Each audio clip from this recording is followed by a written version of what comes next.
Alright guys, if we know one thing, AEW Dynamite has been getting quite stale.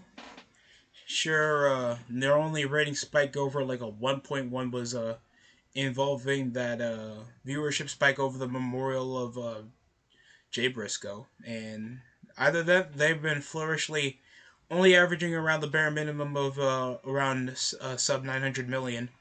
Over their lackluster build over the Revolution pay-per-view that's this Sunday that we're possibly going to be streaming because I'm bored. Other than that, I want to go over MJF. MJF has been world champion for quite a minute. And since then, he has not revolted around the show as well as I thought he would, guys. And that's coming from a guy that whenever I speak about AEW Dynamite, the biggest upside of the show always revolts around MJF. And that came over his promo work, his acting, the way he connects over with the crowd. Even though it's people would say that he's cliche, he tries to rip off. At least it's influential and it goes over what works and what the wrestler's job is to do, and it's to get somebody over or to get heat. And it's not always just to perform.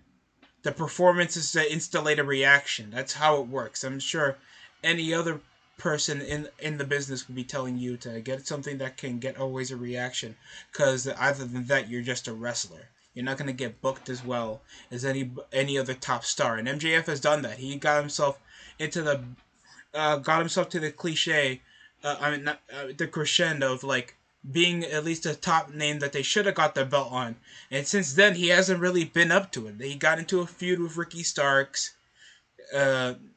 Even though now his biggest and only best thing he've ever had over his feud with Cody Rhodes was feuding with CM Punk. And that wasn't even for the World Championship.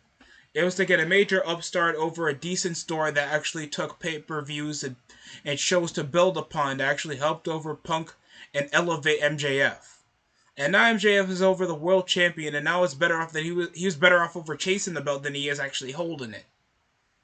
And this is coming from a guy that's the heel, and he's got the biggest fan support and fan reaction out of majority, even after his contractual dispute with the company. So now I'm just concerned at this point. Because now he's feuding with Danielson in an Iron Man match, and I already feel like I shouldn't even be watching it. And we got already only a handful of pay-per-view, like what? 10 matches on the card, and there's gonna be a possible additional 5.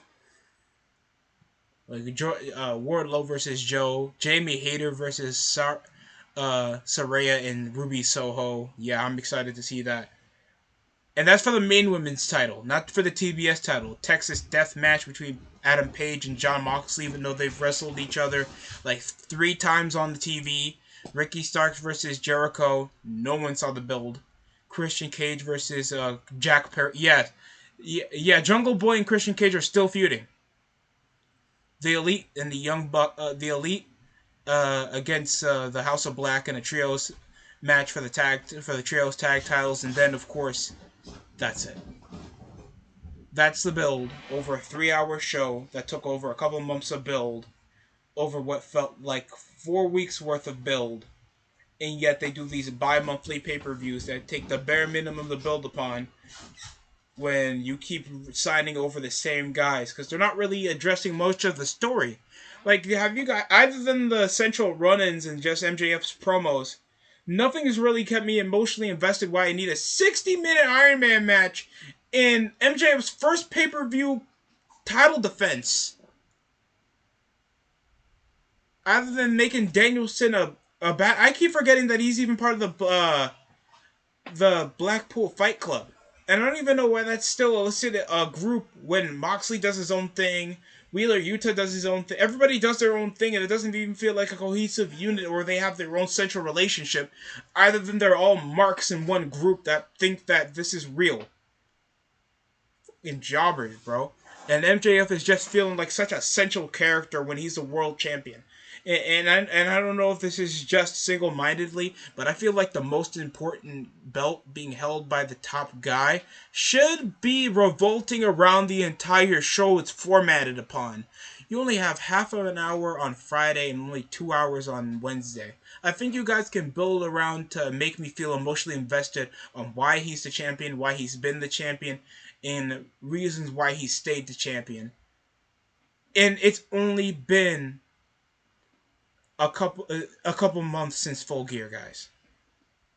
So I don't know what's the difficulty of building around why MJF has a chip over his shoulder, other than a 60-minute work rate match where there's possibly going to be a smash for him to hold it even longer, and then some controversial BS is possibly going to make him drop the belt. It's that underwhelming. It's sad too because I actually like MJF. Do you guys feel like MJF's world title run right now is getting underwhelming? And you can be saying it's early too, because he's been holding this for around 4 to 5 months now. It's an extensive reign with him having a lot of television time, and he's yet to make me feel like he's the reason why I got to buy the pay per view than the rest of the other matches. Tell me how you feel up in the comment section below. Thanks for watching the DST show. I'm gonna do some crack.